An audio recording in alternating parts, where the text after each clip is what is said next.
primer libro de Samuel, capítulo 17, versículos del 20 al 26, nos dice la Escritura que se levantó pues David de mañana y dejando las ovejas al cuidado de un guarda, se fue con su carga como Isaí le había mandado. Y llegó al campamento cuando el ejército salía en orden de batalla y daba el grito de combate. Y se pusieron en orden de batalla Israel y los filisteos, ejército frente a ejército. Entonces David dejó su carga en mano del que guardaba el bagaje y corrió al ejército, y cuando llegó preguntó por sus hermanos si estaban bien. Mientras él hablaba con ellos, he aquí que aquel paladín que se ponía en medio de los dos campamentos, que se llamaba Goliat, el filisteo de Gat, salió de entre las filas de los filisteos y habló las mismas palabras, y las oyó David. Y todos los varones de Israel que veían a aquel hombre huían de su presencia y tenían gran temor. Y cada uno de los de Israel decía: ¿no habéis visto aquel hombre que ha salido? Él se adelanta para provocar a Israel. Al que le venciere, el rey le enriquecerá con grandes riquezas, y le dará su hija, y eximirá de tributos a la casa de su padre en Israel. Entonces habló David a los que estaban junto a él, diciendo: ¿qué harán al hombre que venciere a este filisteo y quitare el oprobio de Israel? Porque ¿quién es este filisteo incircunciso para que provoque a los escuadrones del Dios viviente? Hemos estado viendo a David siendo enviado por su padre para ir al frente de batalla y llevar víveres para sus hermanos. Hemos visto cómo Isaí no solamente piensa en sus hijos, sino que también muestra una disposición de gratitud hacia aquellos que en su nación estaban ocupando puestos de responsabilidad, y por tanto les envía presentes a aquellos que eran jefe de los soldados. David resalta el hecho de que no se retrasó ni se hizo el perezoso para cumplir con la voluntad de su padre. Nos dice la Escritura que se levantó temprano para cumplir con su responsabilidad sin vacilar. No se entretuvo con otros asuntos distintos a lo que era su deber. A pesar de lo que implicaba que su pueblo estuviese en guerra y el riesgo que suponía ir a primera línea de batalla, estuvimos viendo cómo nada se interponía en la voluntad de David para obedecer a su padre. Dios le había llamado para llevar a cabo grandes deberes, y David fue responsable al ejecutar los trabajos que Dios había puesto delante de su mano. Por lo tanto, siempre vamos a ver la conexión que existe en que Dios me ha llamado, con qué es lo que yo tengo que hacer y cómo tengo que ser de responsable con aquello que Dios ha puesto delante de mí. Nos preguntábamos también la semana pasada qué se puede esperar cuando has cumplido con tu deber, y leíamos la parábola que el Señor nos dice en Mateo capítulo 25, versículo 21, cuando después de haber dado los talentos y haber recogido los talentos con otros talentos más, el Señor le decía a aquellos que habían actuado responsablemente: bien, buen siervo y fiel, sobre poco has sido fiel, sobre mucho te pondré, entra en el gozo de tu Señor. Pero no es esto lo que encontramos en el pueblo de Israel. No encontramos en el pueblo de Israel en general que fuese muy abundante en dar el fruto que se esperaba de aquellos que han conocido a Dios. El pueblo de Israel hacía mucho tiempo que no estaba en comunión con Dios. Hacía mucho tiempo que no usaba los medios de gracia. Hacía mucho tiempo que seguían las inclinaciones de su corazón. Cada cual hacía lo que bien le parecía. Por lo tanto, no debe sorprendernos que esta situación fuese aprovechada por el enemigo para someterlos, que es exactamente lo que ocurrió. Decíamos que esto también es lo que nos puede pasar a cada uno de nosotros, porque si no soy constante en la oración, si no soy constante en los medios de gracia, no me debo sorprender si las bendiciones nunca llegan. No me debo sorprender. Incluso no me debo sorprender si viene algún juicio sobre mí, porque nos decíamos la semana pasada, habréis caído en la cuenta de que alguna de las cosas que a cada uno de nosotros le ocurre en la vida es fruto de un juicio de Dios. Las cosas no ocurren por casualidad, sino que Dios envía juicios también específicamente a su pueblo. Decíamos también que no dejamos de pedirle al Señor que nos bendiga. Se nos llena la boca pidiéndole al Señor que nos bendiga. Pero ¿cómo nos va a bendecir? Con todo lo que nos ha dado en su voluntad revelada, para que hagamos, para corregir, para cambiar conductas, para cambiar actitudes, para cambiar palabras en nuestras conversaciones, para cambiar conversaciones. Y nosotros creemos que nada de lo que nos expone la Escritura tiene que ver con nosotros. Tiene que ver con los pecadores que están ahí fuera. Pero con nosotros nada de todo esto tiene que ver. Y por lo tanto nos preguntábamos, con el talento que Dios te ha dado, con las cosas que responsablemente tienes que hacer delante de Dios, con la conducta que tienes que manifestar, con tu ejemplo, con tu testimonio, ¿qué has hecho con todo lo que Dios te ha dado para ejercerlo en el contexto donde Él te ha puesto? Acabamos hablando sobre el conocimiento de Dios y lo importante que es en el sentido de que es el medio por el que la Iglesia y aquellos que la componen pueden recibir el poder del Espíritu Santo para cumplir con sus responsabilidades, porque si no conocemos a Dios no podemos cumplir con nuestras responsabilidades. Estaremos como las veletas, dependiendo de por dónde va el viento, pues nosotros nos iremos con el viento.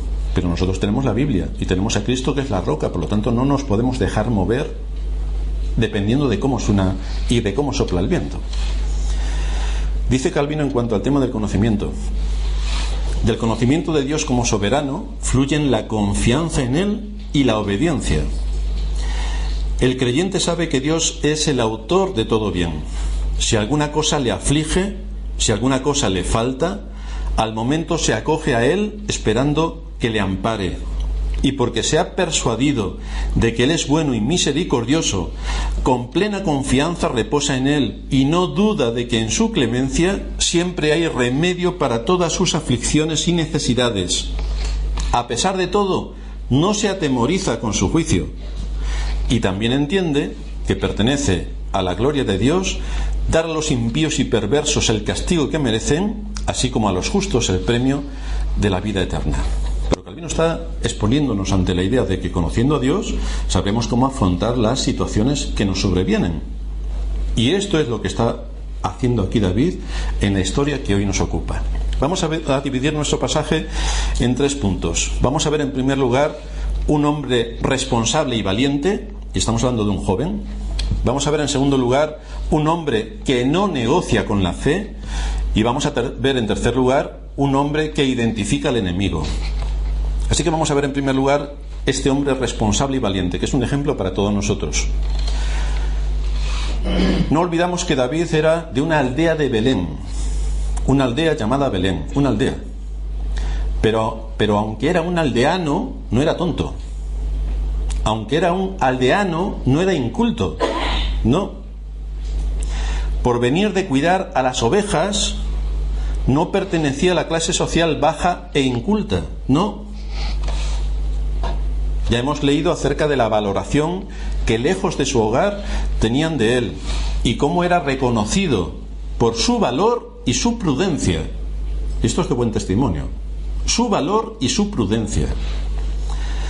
Era una persona que, siendo expuesta a peligros importantes en su oficio como pastor al defender a sus ovejas de osos y leones, había aprendido a someterse a Dios en medio de su responsabilidad.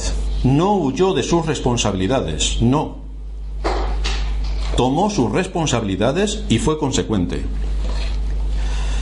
David tenía un Dios en quien confiaba y a quien servía, de manera que en este asunto aprendemos una vez más que servimos a Dios sirviendo a nuestra generación al asumir nuestro deber. El asunto que nos preguntamos generalmente en las iglesias es si alguien tiene algún deber aparte del pastor, porque parece que nadie tiene ningún deber. Pero la Escritura sí que nos marca muchos deberes a todos y cada uno de los creyentes. Tenemos muchas cosas que hacer. Si tenéis alguna duda después del culto me la preguntáis y yo os lo diré. ¿Cuáles son los deberes de cada uno de nosotros y qué es lo que cada uno de nosotros puede hacer por el reino de Cristo? Pero esto es algo que el pueblo de Israel había olvidado. Estaba en sintonía la iglesia de hoy con el pueblo de Israel. Lo había olvidado. Y esto lo podemos ver en esta escena de guerra contra los filisteos. Y encontramos que tanto la iglesia de nuestros días como el ejército de Israel en esta época están al mismo nivel. La vemos a la iglesia más entregada a la superstición y al buenismo que al mandato divino que descansa sobre ella. y que no es otro, sino que tiene que ser columna y baluarte de la verdad. No es mal deber el que tiene encomendado la Iglesia. La Iglesia debe saber, como lo debía saber el pueblo de Israel, que va a ser atacada por todos los flancos, con diversas corrientes de pensamiento, que van a procurar alejarla de la verdad y derribarla como columna. Esto es lo que debe saber la Iglesia, porque la Escritura es amplia en advertir de todos estos riesgos y amenazas que están en el contexto de la Iglesia. La Iglesia debe mantenerse firmemente anclada en la roca que es Cristo y en la voluntad revelada de Cristo, que es su palabra, sin permitir ser llevada por los vientos de doctrinas humanas que en cada época la atacan sin piedad. ¿Y qué hace la Iglesia? Pues lo mismo que hizo el ejército de Saúl. ¿Qué miedo me da el gigante? Que luche otro. Lo que vemos en Israel, lamentablemente, es que según la moda social de aquel tiempo, cada uno vivía como mejor le parecía. ¿Dónde estaba Dios? ¿Dónde estaba su palabra? ¿Dónde estaban las ordenanzas? ¿Dónde estaba la oración? ¿Dónde estaban sus deberes? No existen.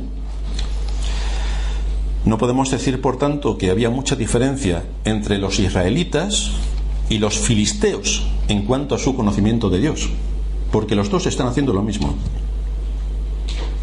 A favor de los filisteos está que tienen un gigante. Aparte de eso, le ponemos a uno el rótulo de filisteo y al otro el rótulo de israelita, lo podemos intercambiar y no vamos a encontrar ninguna diferencia. Es lo que puede pasar también con los rótulos de muchas iglesias. Podemos intercambiar el rótulo y poner otra cosa, y lo que hay dentro no va a marcar ninguna diferencia, porque el rótulo lo que dice no es exactamente lo que ocurre dentro de ese lugar. Sin embargo, a pesar de la terrible oscuridad por la que estaba atravesando el pueblo de Israel, a pesar de la terrible oscuridad que se ha cernido durante siglos sobre la Iglesia, Dios siempre ha tenido recursos para sacar de la oscuridad la luz. Dios nunca abandona a sus escogidos. Por lo tanto, Dios va a hacer posible que de entre tanta nebulosa de oscuridad salga la luz que va a representar a la persona de Cristo en la figura de David, para dar la liberación al pueblo de Israel. Tenemos que matizar que aunque el pueblo de Israel había sido escogido por Dios, esto no quiere decir que todos y cada uno de los israelitas en particular fuesen creyentes. No. Encontramos esta gran verdad al estudiar los distintos personajes que van apareciendo en las historias bíblicas, donde encontramos que la gran mayoría del pueblo de Israel, pueblo escogido, no eran creyentes. Y un ejemplo claro lo tenemos en Saúl, que no era creyente. Esto implica que también, aunque hoy muchos se llamen creyentes y muchos edificios pongan en la entrada de ese edificio un rótulo que dice Iglesia Cristiana, eso no significa que sean una iglesia, porque tampoco en el pueblo de Israel eran israelitas, de verdad, simplemente tenían el rótulo. No es el nombre lo que determina lo que hay dentro, sino que lo que hay dentro determina el nombre. Muchas de estas iglesias deberían poner en su entrada sinagoga de Satanás, porque es exactamente lo que hay dentro. El pueblo de Israel seguía sus propios caminos, como la inmensa mayoría de las iglesias de nuestros días. Por lo tanto, era el momento idóneo para que el enemigo atacase sin piedad al ejército de Israel. Saúl estaba algo mal de la cabeza. Los israelitas no cumplían con sus deberes respecto a Dios. La comunión con Dios no existía. Estaba completamente desbaratado todo el asunto de la religión. Por lo tanto, los filisteos, que no eran tontos, sabían que ese era un momento ideal para atacar a su enemigo. Y lo mismo ocurre con la iglesia. Una iglesia que ha perdido el rumbo, la gran cristiandad. Una iglesia que ha perdido el rumbo, que no cree a Dios ni a su palabra. Lo que quiere creer es que por consenso se aprueban las cosas, pero no nos importa lo que Dios diga en su palabra, no, nos importa que lleguemos a un consenso. Y como nosotros llegamos a un consenso, nosotros, seres humanos, decretamos que esto es así, porque lo decimos nosotros, que somos mucho más inteligentes que Dios. ¿Dónde va a parar? Por lo tanto, quitamos la Biblia y ponemos nuestro consenso, y ahí tenemos los resultados de las iglesias. De manera que nos encontramos que las iglesias no creen en Dios ni a su palabra, sino que siguen las inclinaciones y deseos de su corazón, y que por supuesto no pueden presentar ninguna batalla ante el Goliat que tienen delante. están igual que el ejército de Israel. Pero como decíamos también, Dios siempre ha provisto de elementos de liberación para su pueblo. Por esa razón David aparece en la escena de la historia de Israel, donde vemos una vez más cómo la iniciativa la toma Dios para salvar nuevamente el pueblo de Dios en la oscuridad, siguiendo los deseos de su corazón, en medio de pecados terribles. Y Dios toma una vez más la iniciativa y empieza a sacar a un hombre de la oscuridad para llevarlo a dirigir a una gran nación. La iniciativa sale de Dios, la iniciativa la toma Dios, y Él usa a sus instrumentos para cumplir sus propósitos redentores y liberará a su pueblo de la situación en la que se encuentra. Seguimos encontrándonos a David cumpliendo con su deber y leemos: entonces David dejó su carga en mano del que guardaba el bagaje y corrió al ejército, y cuando llegó preguntó por sus hermanos si estaban bien. Si David había sido reconocido por su prudencia, si le hemos visto ir de su aldea natal a palacio para tocar el arpa delante de Saúl para que se apaciguase en los problemas psicológicos que tenía, si le hemos visto volver a su ciudad natal cuando David se ha ido a la guerra y ha ido a cuidar de sus ovejas, si le hemos visto como cuando su padre le envía a llevar suministro de alimentos a sus hermanos que están en el ejército, se preocupa de dejar sus ovejas al cuidado de un guarda, mantiene por tanto sus deberes intactos, se responsabiliza de todo aquello que ha sido puesto bajo su mano. Ahora, cuando llega a donde está el ejército, se asegura de dejar las pertenencias protegidas para que pudieran ser entregadas a sus destinatarios, y las deja con aquel que era responsable del bagaje. Pero vemos en todos estos pequeños detalles como David era fiel. A David no tuvo que estar su padre detrás recordándole qué es todo lo que tenía que hacer. Las ovejas, ¿qué ha sido? ¿Quién se queda al cuidado de las ovejas? David ya sabía quién se quedaba al cuidado de las ovejas. Él se aseguró de que un guarda estuviese con ellas. Te tienes que ir al frente de batalla. ¿A qué hora te tienes que ir? David se nos dice que se levantó temprano para cumplir con ese propósito. Llega al frente de batalla. ¿Qué haces con todos los enseres que llevas?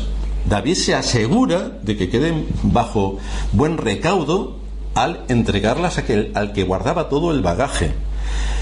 De manera que nos muestra cómo actúa con responsabilidad en los detalles. Responsabilidad en los detalles, lo cual nos está mostrando que cuando se le asigne una tarea de mayor responsabilidad, sin duda podrá asumirla.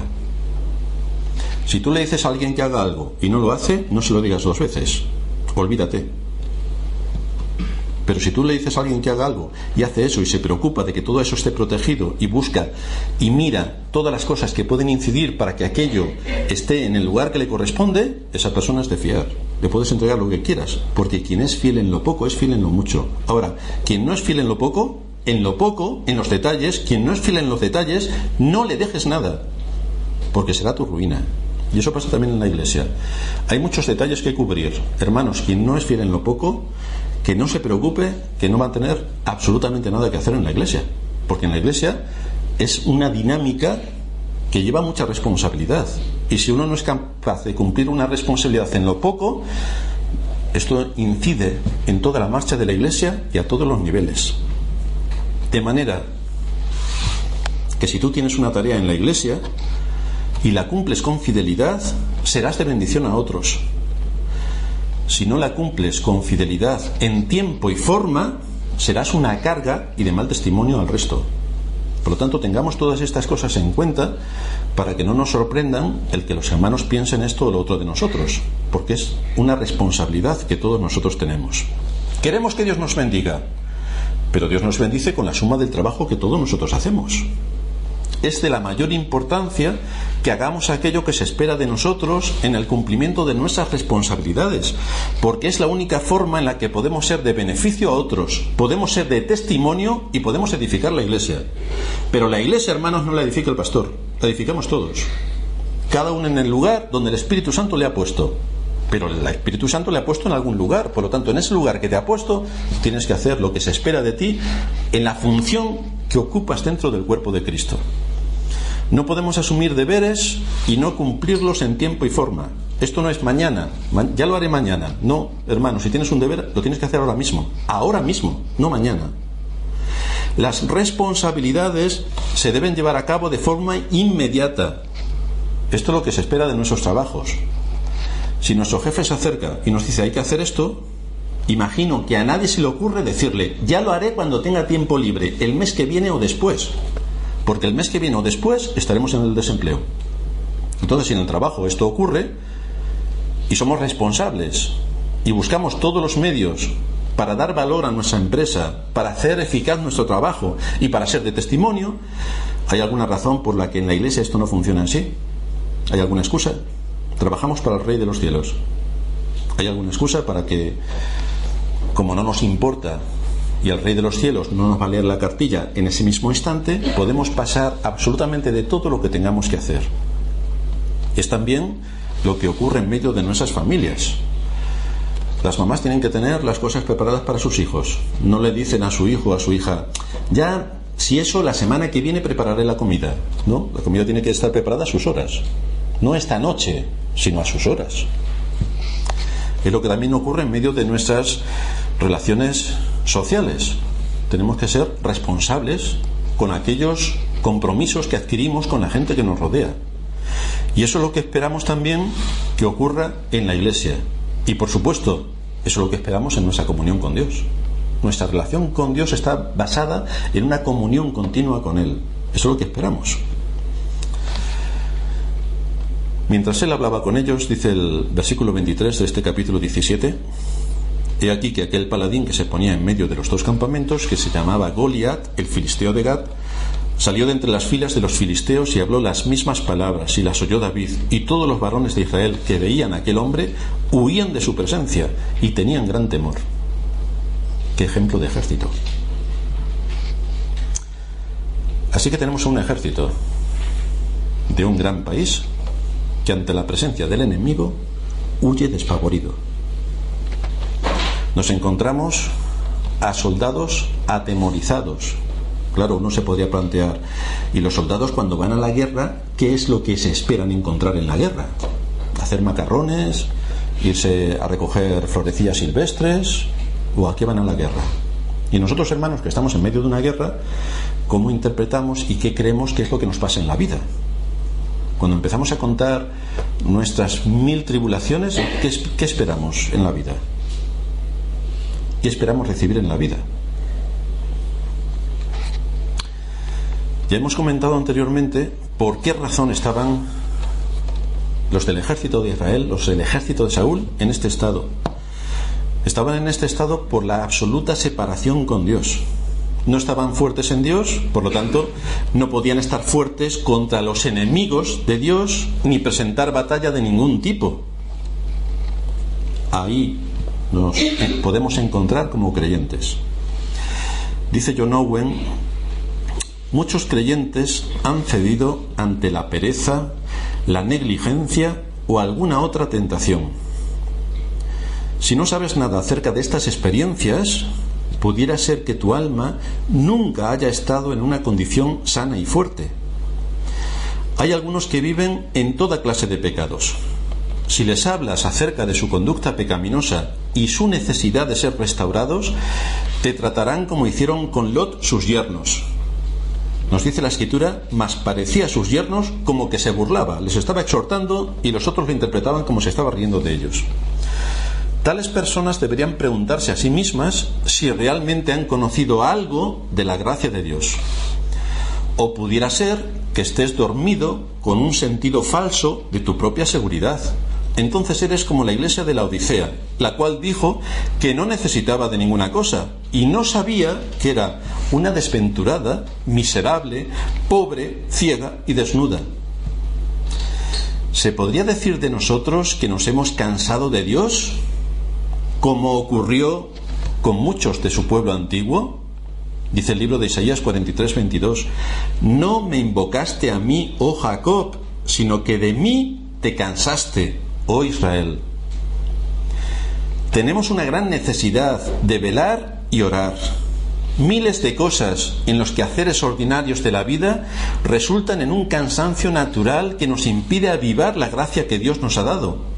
Y cualquier pecado del cual no nos hayamos arrepentido tendrá un efecto especial para convertir la adoración en una pesada carga. Y diremos como los israelitas cuando recibían el maná: ¡qué fastidio! Por lo tanto, tenemos que observar algunas cosas de las que nos pasan. Tenemos que mirarnos al espejo. Así estaba Israel. Y es una situación en la que cualquiera puede caer en cuanto no haga uso de los medios de gracia. Si no hacemos uso de los medios de gracia, el maligno nos pondrá a cuestionar ¿por qué tenemos que hacer esto así? Y entonces acabaremos pensando como pensó Eva. El maligno le dijo: ¿con que Dios os ha dicho? Y empezó a cuestionar todo lo que tenía que ver con su relación con Dios. Después nos pondrá en situaciones en que tendremos la excusa para no congregarnos. Y el no congregarse es el primer síntoma de que allí estamos en una situación caótica. Cuando pase un poco más de tiempo, el Dios de las Escrituras será un asunto del pasado. Y esta era la situación en la que se encontraba el ejército de Israel. Absolutamente a cero en cuanto a su comunión con Dios y con el uso de los medios de gracia. Pero fijaos qué distinta es la situación en la que se encuentra David. Fijaos, cuando él escucha las palabras de Goliat, qué distinta es la respuesta que él se dispone a dar y cómo interpreta la situación. Fijaos que no se hace el sordo, como el resto del ejército, que lo único que hacen es huir de la figura de Goliat. David, ¿no? A pesar de su juventud, no muestra el miedo que los soldados del ejército manifiestan. Y eso que era un joven aldeano. Y no presenta el miedo que los soldados que están al frente de la batalla presentan. Por lo tanto, vemos en segundo lugar en David que es un hombre de fe que no negocia. En esto nos muestra que su comunión con Dios estaba en una situación envidiable. Nos dice el versículo 25 que cada uno de los de Israel decía: ¿no habéis visto a aquel hombre que ha salido? Él se adelanta para provocar a Israel. Al que le venciere, el rey le enriquecerá con grandes riquezas y le dará su hija y eximirá de tributos a la casa de su padre. Tenemos un conflicto enorme. Y Saúl está ofreciendo grandes cosas, grandes riquezas para aquel que venza a Goliat. Saúl, fijaos que trata esta situación como si se tratase de una operación comercial. Yo te doy y tú me das. A ver quién se enfrenta a Goliat, porque al final de cuentas Goliat es un enemigo más. ¿Cómo está interpretando Saúl y el ejército la situación en la que están desenvolviéndose? Saúl no está detectando todo lo que hay de fondo en el enfrentamiento del ejército de Israel contra Goliat, ni lo que eso supone para la fe. No lo está interpretando de esa manera. No está interpretando que esto tiene que ver con el honor y con el nombre del Dios de Israel. No lo está interpretando de esta manera. Saúl, como muchos hacen en nuestros días, no percibe que esto es un juicio de Dios por estar Israel como está. Él no lo interpreta de esta manera. Por lo tanto, como no lo interpreta de esta manera, las armas que él quiere utilizar para vencer a Goliat es: quien vence al gigante, le voy a dar a mi hija para que se case con ella, y le voy a dar riquezas y le voy a eximir de tributos. ¿Qué más quieres?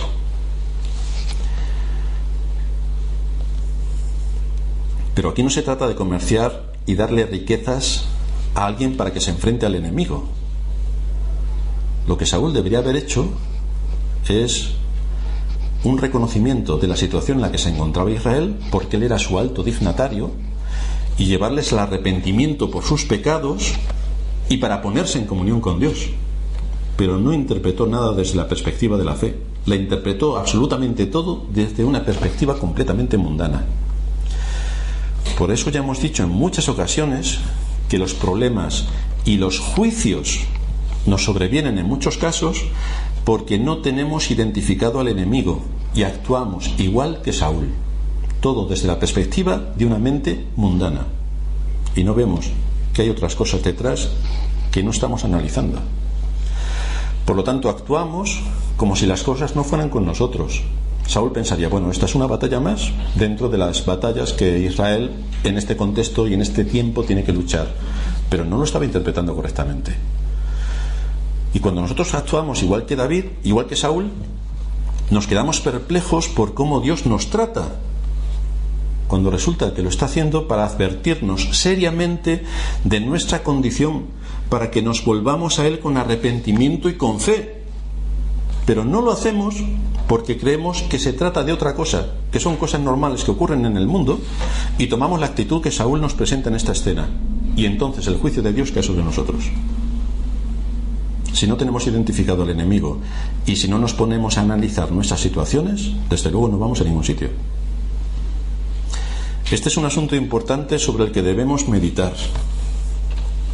El pueblo cristiano en general ora a Dios para que le libre de todo tipo de situaciones. Qué abundantes somos en oraciones cuando estamos mal. Entonces oramos, nos falta tiempo. Cuando estamos en medio de graves problemas, oramos. A veces no estamos interpretando que es un juicio de Dios, cuando es un juicio de Dios, pero nosotros oramos alegremente para que milagrosamente nuestros problemas desaparezcan. Oramos a Dios esperando que aparezca con la varita mágica para que milagrosamente seamos librados de un asunto que nos agobia. Todo milagrosamente. Pero Dios no actúa como si fuera el genio de Aladino, porque aunque muchos no lo crean, Dios no es Aladino ni es el genio de Aladino. Muchos creen que sí, pero no. Seguramente muchos del ejército de Saúl estarían orando a Dios para que milagrosamente Goliat desapareciera. ¡Qué hombres de oración! Hombres que no estaban en comunión con Dios, hombres que no mantenían los medios de gracia en su sitio, hombres que iban haciendo la voluntad de su corazón, pero en medio de su peligro, posiblemente muchos estaban orando para que milagrosamente Goliat desapareciera.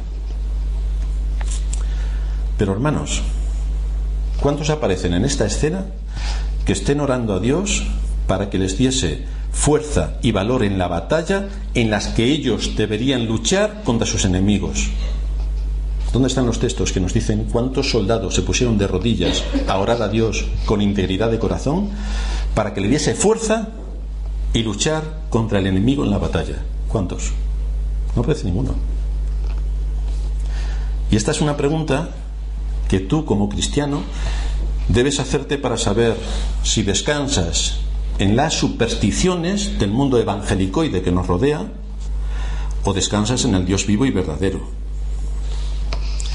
¿Oras para que milagrosamente desaparezcan tus pruebas, tus aflicciones o tus juicios? ¿Oras para que desaparezcan milagrosamente? ¿O más bien oras para que el Señor te dé valor en medio de la batalla y puedas ser fortalecido en el combate?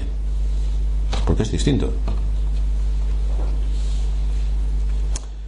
Cuando la Escritura nos insta a orar, ¿con qué propósito lo hace?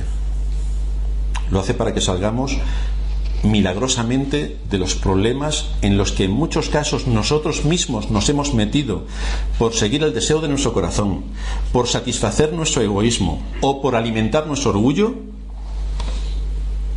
¿Con qué propósito lo hacemos? ¿Con qué propósito oramos?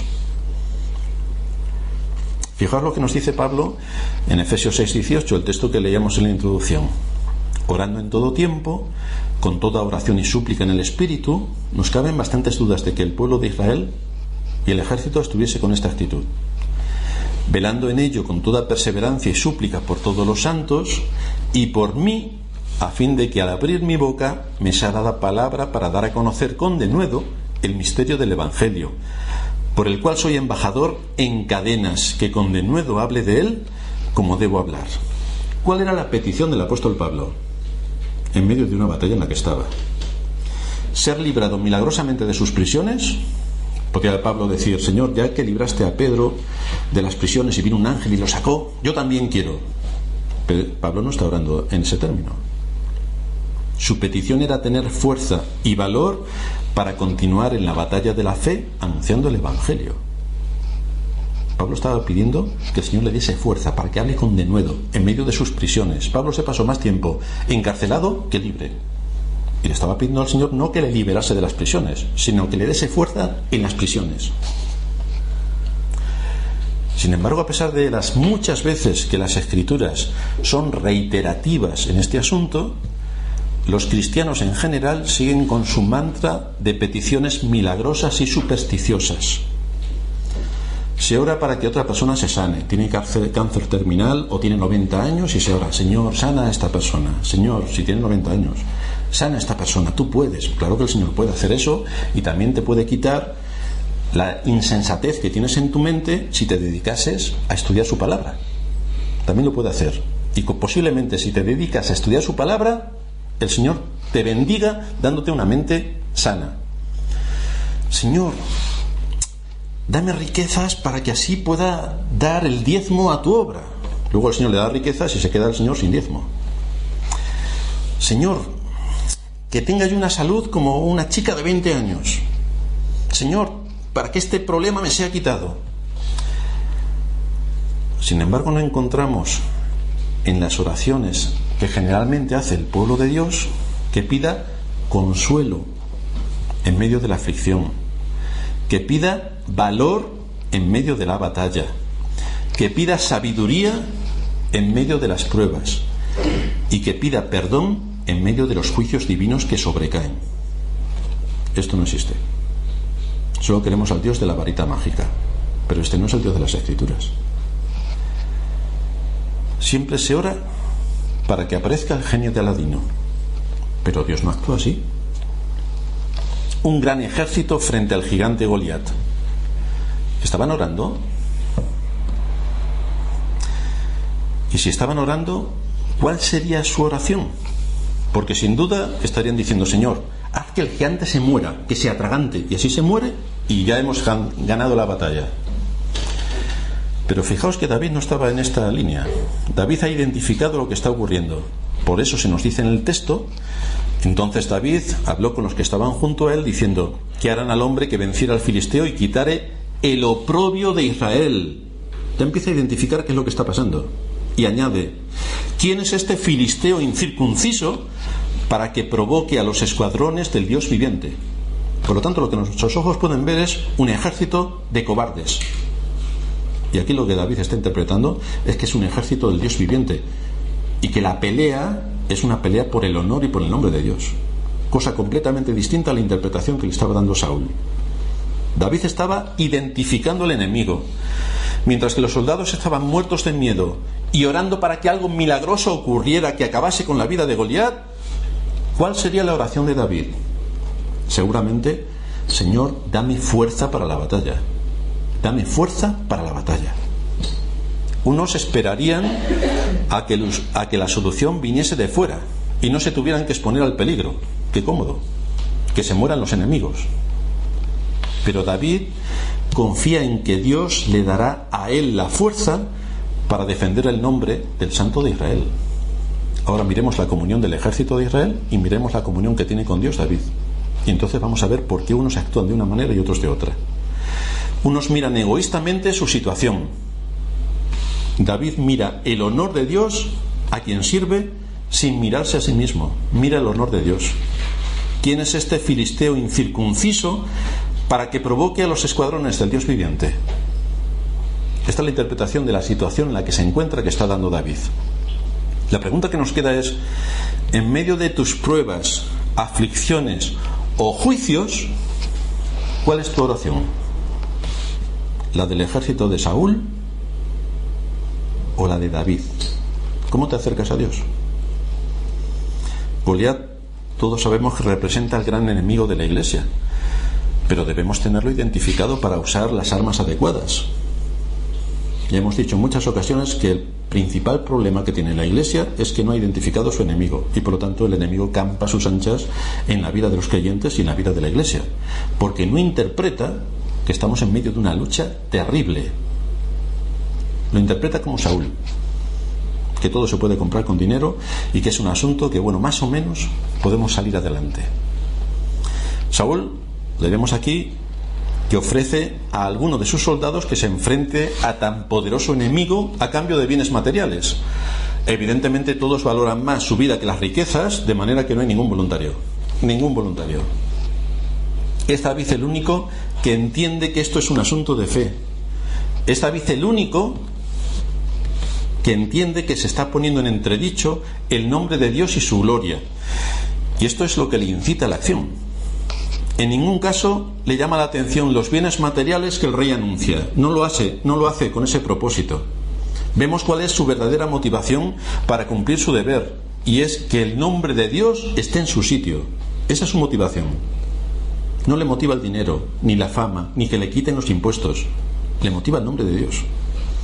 Por esta razón, más adelante David se enfrentará al gigante, pero antes tiene que situarse, lo cual nos lleva a nuestro tercer punto.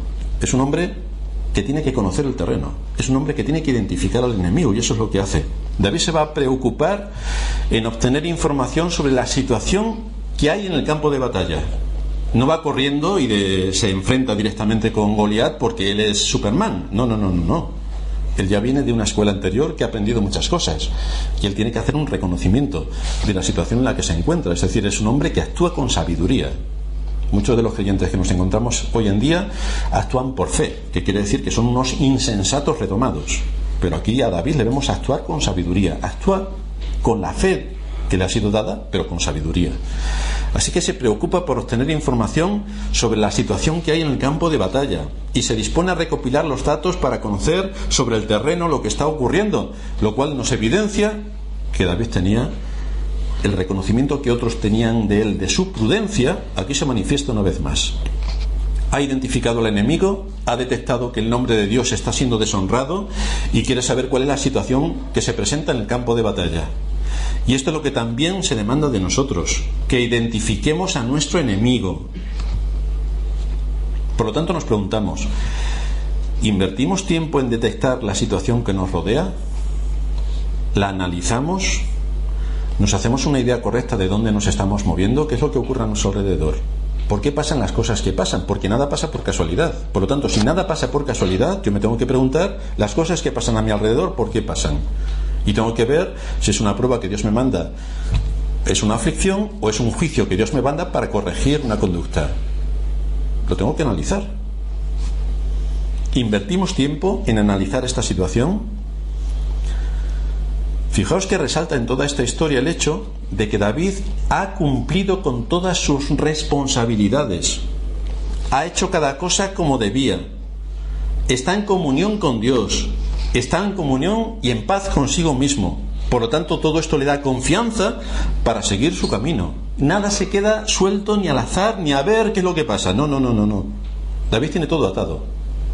Y como tiene todo atado, puede ir paso a paso avanzando. Tiene todo bien atado. De manera que, en la situación en la que se encuentra, se dedica a obtener información de la situación y del enemigo.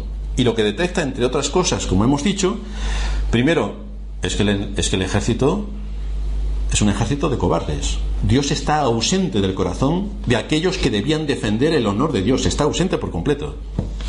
Ni se inmutan ante las provocaciones contra el Dios de Israel que lanza cada día Goliat, lo cual es una evidencia clara de que no hay ningún conocimiento verdadero de Dios que les lleve a luchar por su causa. No presentan batalla. El miedo les invade. No conocen a Dios.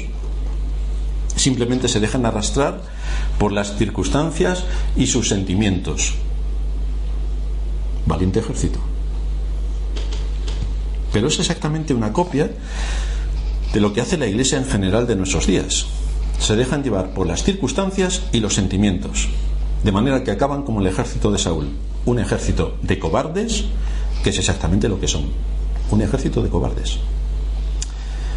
Pero David, y este es nuestro ejemplo, sabe que está ante una batalla de fe, y por lo tanto tiene que tener claras muchas cosas. Es esa misma la que se le presenta al creyente. Dice el apóstol Pablo, porque aunque andamos en la carne, en 2 Corintios 10, aunque andamos en la carne, no militamos según la carne, porque las armas de nuestra milicia no son carnales, sino poderosas en Dios para la destrucción de fortalezas, derribando argumentos y toda altivez que se levanta contra el conocimiento de Dios y llevando cautivo todo pensamiento a la obediencia a Cristo. Pero para que nosotros podamos hacer esto, tenemos que conocer a Dios. Tenemos que estar en buena comunión con Dios. Tenemos que hacer uso de los medios de gracia. Y entonces podemos derribar argumentos, con la ayuda de Dios y con el poder de su fuerza. Pero lo que no podemos hacer es No usar la oración, no usar los medios de gracia, no estar en comunión con Dios, solamente mirarnos a nosotros mismos, mirarnos al espejo, vernos de lado, del otro lado, por arriba, por abajo y decir qué grandes somos o qué pequeños somos. Y entonces nos dedicamos a nuestra observación. ¿Y con eso dónde queremos ir?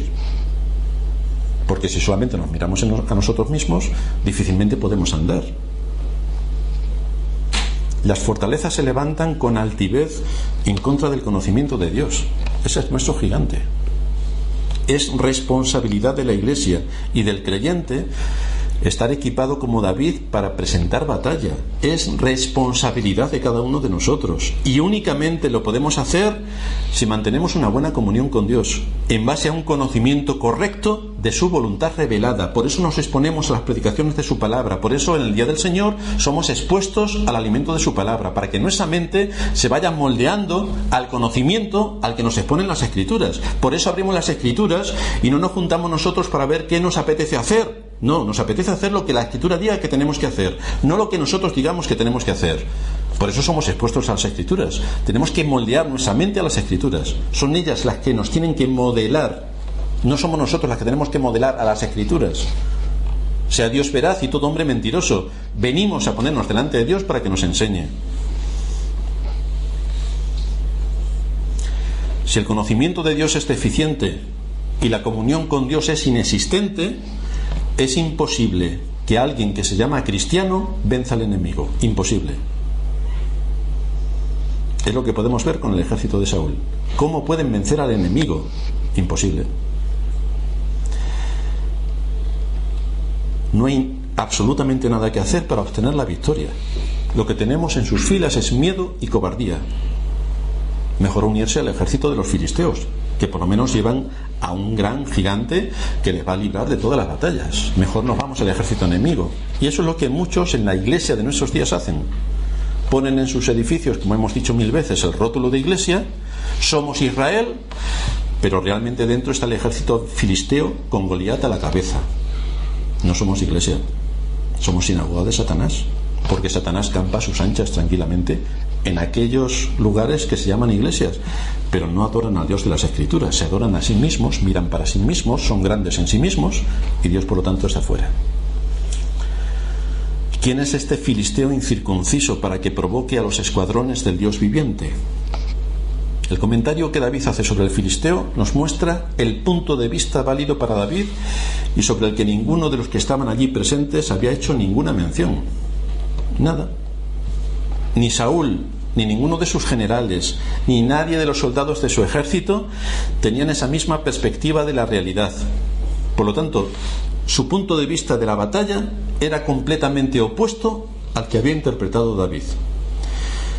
De ahí que quisieran resolverlo dándole ventajas fiscales y una posición social alta a quien se enfrentase al gigante. Un mero aspecto comercial, como decíamos antes. Tú me das y yo te doy. O simplemente unas más de las guerras, de las muchas que había en aquel tiempo. Pero de fondo aquí había mucho más. Estaban recibiendo un juicio severo de Dios por su lejanía de Él y por su abandono. Debían correr a Dios para arrepentirse de sus pecados y no lo veían así.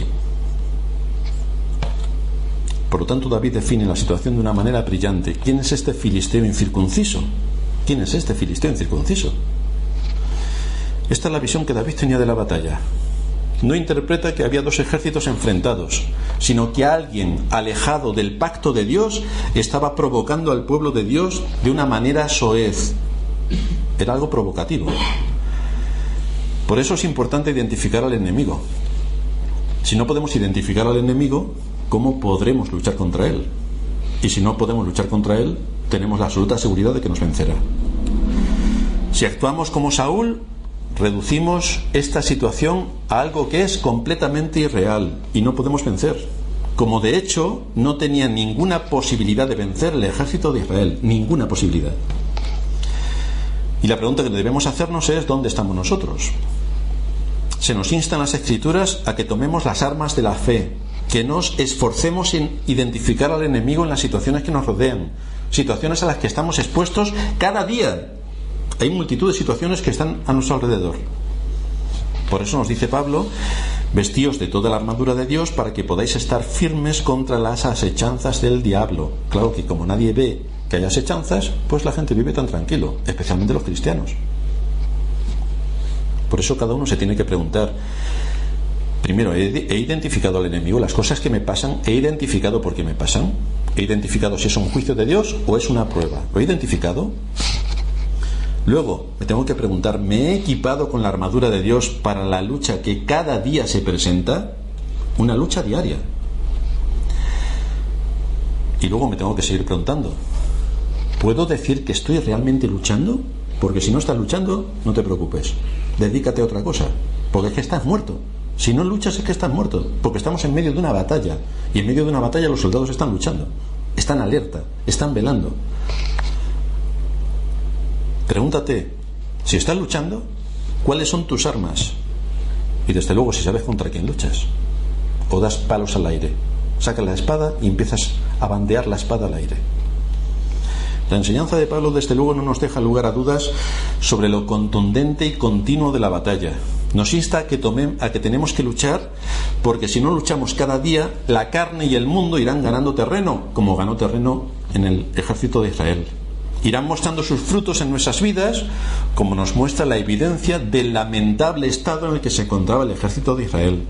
El mundo está continuamente ejerciendo su influencia sobre nosotros para que seamos como el mundo. Nos invade con sus modas, nos invade con sus costumbres, para que nuestros ojos se cierren a los principios de la Escritura y veamos como normal aquello que nuestro Dios condena tajantemente, que es exactamente lo que hizo Israel. Los israelitas ni se inmutaron ante el desprecio de las palabras de Goliat. Sus oídos no querían creer que aquello era una ofensa grave contra su Dios. Pero David fue consciente de estas palabras y no transigió. No estaba contaminado, no seguía la moda del mundo. Por tanto, rápidamente detectó el problema, detectó al enemigo y detectó la situación. ¿Y a nosotros qué se nos pide? Se nos pide que luchemos, porque no somos del mundo. Y para luchar tenemos que equiparnos con las armas que Dios nos da para hacerle frente al mundo y a nuestro malvado corazón, que es perverso más que todas las cosas. Dios nos manda a luchar, y en su misericordia nos ha provisto de todo lo necesario para que podamos permanecer firme ante los ataques del enemigo. Nos da todas las armas. La cuestión final que nos queda es si vas a actuar como David, haciendo uso de los medios de gracia, estando en comunión con Dios, ejercitándote en tu deber y cumpliendo tus compromisos, y desde luego en una cercanía íntima con Dios, en ese contexto de los medios de gracia, de la oración, de tu deber hecho responsablemente. En ese contexto, si vas a responder a la lucha que tenemos delante, o si vas a hacer como el ejército de Saúl, que no usas los medios de gracia, no usas la oración y esperas milagrosamente que las cosas cambien, cuando lo que te está ocurriendo es exclusivamente a causa de tu pecado. Tenemos que diferenciar estas cosas para saber cómo tenemos que actuar y cómo podemos recurrir para que la misericordia y la gracia de Dios caiga sobre nosotros, y entonces poder asirnos del único que nos puede librar de esta gran batalla en la que todos y cada uno de nosotros estamos envueltos. Vamos a terminar en oración.